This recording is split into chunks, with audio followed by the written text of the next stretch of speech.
Hi, welcome to another IELTS video. In this lesson, I'm going to demonstrate how to respond to an academic Task 1 data source that presents a line graph. If you find this video helpful, visit my blog at IELTS.com and join us at the forum IELTSnetwork.com.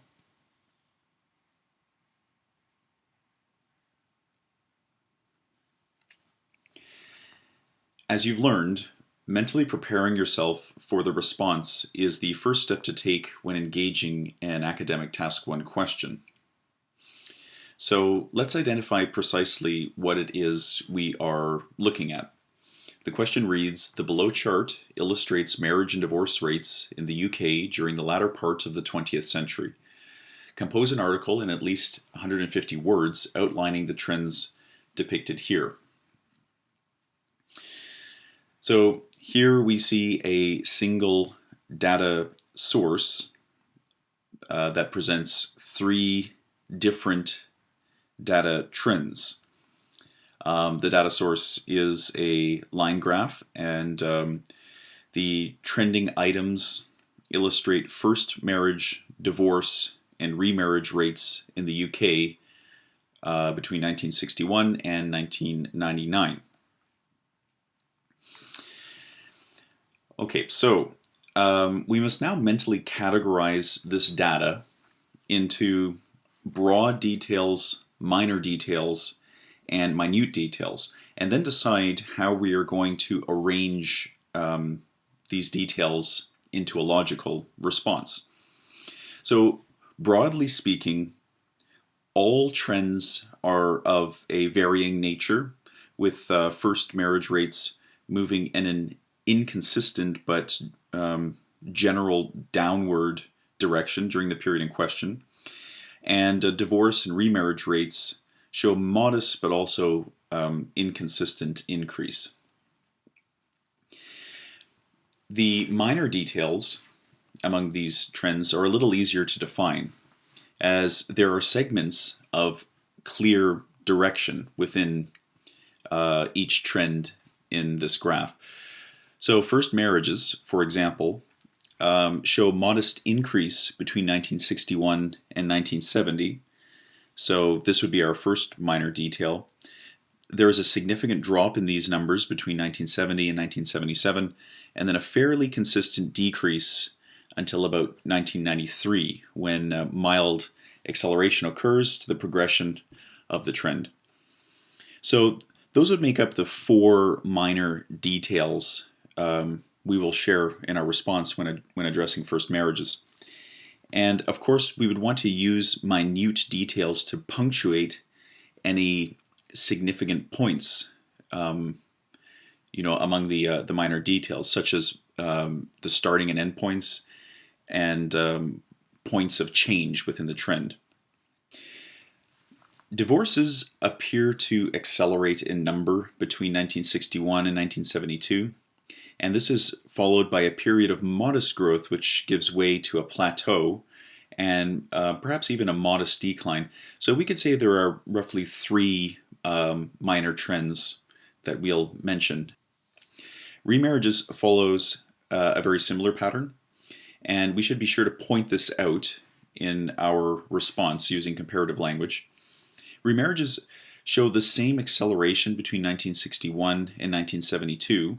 And this is followed by a period that appears to be much more of a plateau than we see for divorce rates. So we can say that remarriages has two clear minor trends.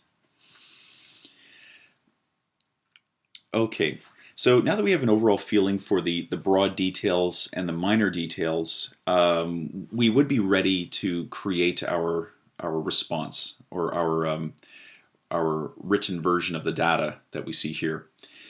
So just a reminder, minute details refer to the specific numerical references we make in the response. Of course, we are not going to share specific figures for every single year across every single trend. So as I said, minute details are shared at points where the trend evolves. So in other words, points of change. These points of change are like little signposts. Okay, so let's have a look at the general structure that we're going to follow. And I will zoom out a little bit here so that you can see this more clearly.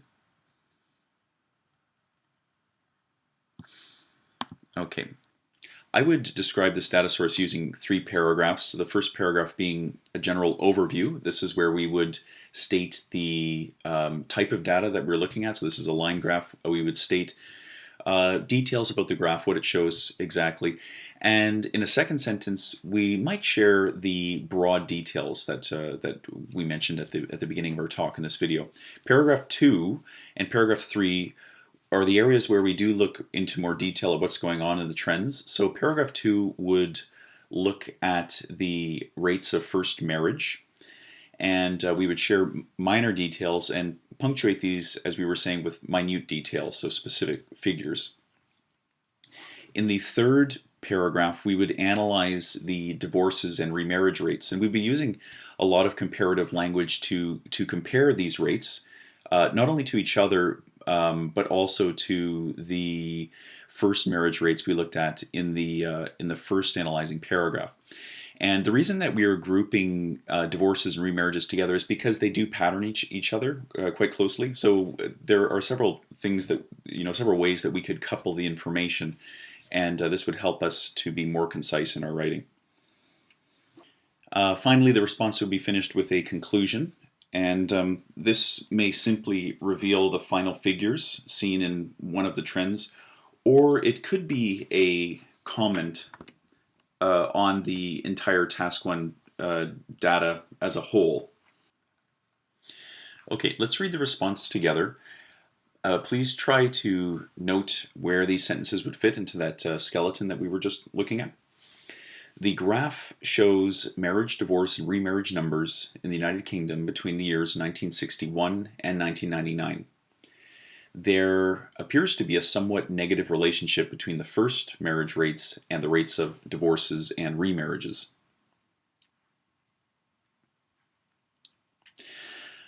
According to the data, there were just shy of 350,000 first marriages in 1961. This value grew in a slightly unstable manner to a peak in 1970 of 400,000 before dropping to 270,000 in 1978. What followed this was a period of very gradual decrease until 250,000 first marriages were hit in 1991. This downward progression accelerated mildly until 1999, when first marriage numbers were roughly 200,000.